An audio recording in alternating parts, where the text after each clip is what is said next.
यह बात उस समय की है जब मेरी नई नई शादी हुई थी। मेरे पति भारतीय सेना में थे। इस समय वो नेवी में जॉब कर रहे थे।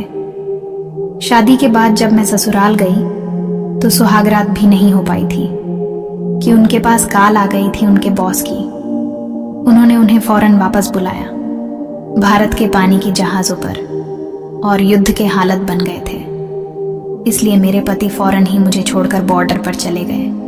वहीं पर उनकी पोस्टिंग थी। मैं तो वो भी नहीं पाई। मेरी सुहागरात अधूरी रह गई थी।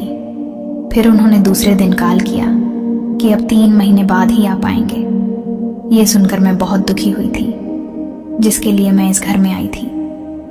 वो मुझसे बहुत दूर थे। मैं इसे अपनी किस्मत समझकर तन मन से सास ससुर की सेवा करने लगी। धीरे धीरे मेरे ससुर मुझे इधर उधर हाथ लगाने लगे। वो भी नेवी में थे और कैप्टन के पद पर रिटायर हुए थे। वो अब 60 साल से ज़्यादा के हो चुके थे, पर उनकी फिटनेस कमाल की थी। वो बड़ी बड़ी मूंछें रखते थे। मैं उसका पूरा ख्याल रखती थी। मुझे ये बात पता थी कि उसकी नीयत मुझ पर काफ़ी समय से है। वो मेरे पति के जाने के बाद मुझे चाहते हैं, पर फिर भी मैं उनकी सेवा करती थी।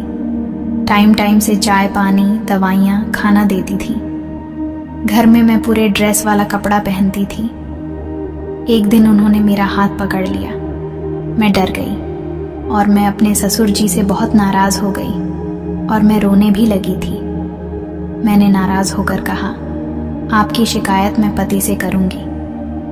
मेरी बात सुनकर ससुर जी बोले, तुझे जो करना है कर ले, मैं एक दिन वो लेकर ही रहूँगा। तू उसके लिए ही मेरे घर आई है। तेरे पर हमारा अधिकार है। मेरा बेटा नहीं है तो क्या हुआ, मैं तो हूं ना। अब उनकी बात सुनकर मैं तेज तेज रोने लगी। इस वजह से शायद रहम करके उन्होंने मुझे छोड़ दिया। उस दिन वाली घटना की वजह से मैं अपने ससुर से सावधान रहने लगी थी। मुझे पता था कि ये सांप कभी भी मुझे डस सकता है, कभी भी वो मेरा जबरदस्ती काम लगा सकते हैं। इसलिए मैं बच के रहने लगी थी। इस तरह से 3 महीना गुजर गया था। मैं खुश थी कि अब मेरे पति घर आएंगे। मैं फ़ोन पर पूछने लगी, आप कब आ रहे हैं?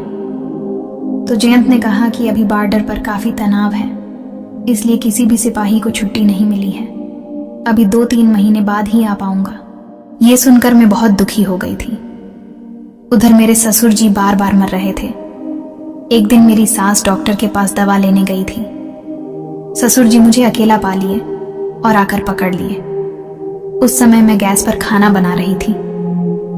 अरे डरो मत बहू, मैं तो तुमसे बहुत मोहब्बत करता हूँ, बस थोड़ा सा प्यार तुम भी करो, ससुर जी बोले, और उन्होंने गैस बंद कर दी, जिससे वो मेरे साथ थोड़ा फ्री हो गए। फिर ससुर जी मुझे सीधा अपने रूम में ले जाने लगे। मैंने चीख कर कहा कि छोड़िए मुझे, वरना मैं हल्ला मचाऊंगी। तू कुछ भी कर ले, पर आज तुझे वो देकर ही रहूंगा। वो कहने लगे। अब मैं खामोश हो गई, क्योंकि मुझे पता था कि इस समय कुछ नहीं हो सकता। फिर वो सबके ससुर जी चले गए और वॉशरूम में जाकर नहाने लगे। फिर उन्होंने पूरा 1 महीना तक मुझे परेशान नहीं किया। फिर एक बड़ी अच्छी से बनारसी साड़ी ला कर दी। फिर एक दिन मैं छत पर सफाई कर रही थी। इतने में बारिश होने लगी, जिस कारण मैं उसमें भीग गई। उसी समय ससुर जी भी किसी काम से छत पर आ गए थे।